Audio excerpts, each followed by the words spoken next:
Ողջույն։ Հին Հռոմի դեմ բրիտների ամենազոր ապստամբությունը ղեկավարում էր կին, իցենների թագուհին։ Ներկայացնեմ հետևյալ գիրքը։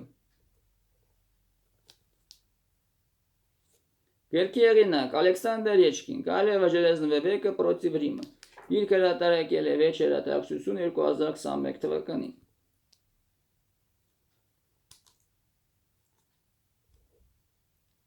Մերթվարկության 43 թվականին Հին Հռոմի կայսր Կլավդիոս առաջինը կոնսուլ Ավլոս Պլավտիոսին 4 լեգիոնից կազմված զորքով ուղարկում է Բրիտանիա, այն նվաճելու։ Պլավտիոսը հաջողությամբ իրականացնում է կայսր հրամանը։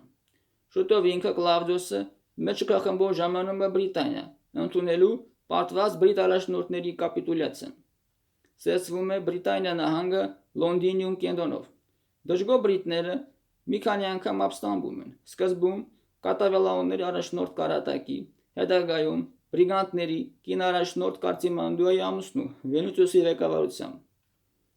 Ամենազոր ապստամբությունը տեղի ունում Ներոն կայսեր կառավարման ժամանակ։ Այն ղեկավարում էր իցենների թագուհի Բոուդիկան։ Իր ամուսնու Պրասուտագի մահվանից հետո հռոմեացիները լուծարել էին իցենների պետությունը, Բոուդիկան եւ իր աղջիկներին անարգել։ 61 թվականին օգտվելով նահանգապետ Գայոս Վետոնիոս Պաուլինոսի ղեկավարությամբ հռոմեական զորքի դեպի Մոնա կղզի արշավանքից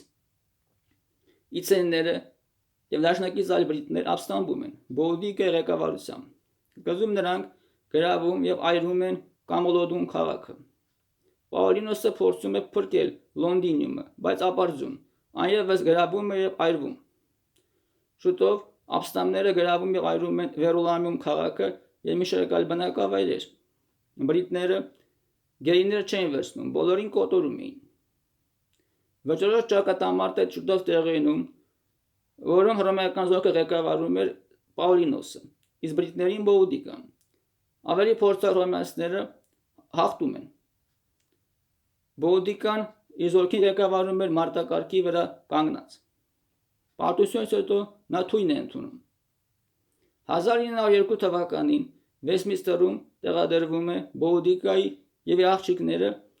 մարտակարգի վրա արձանը։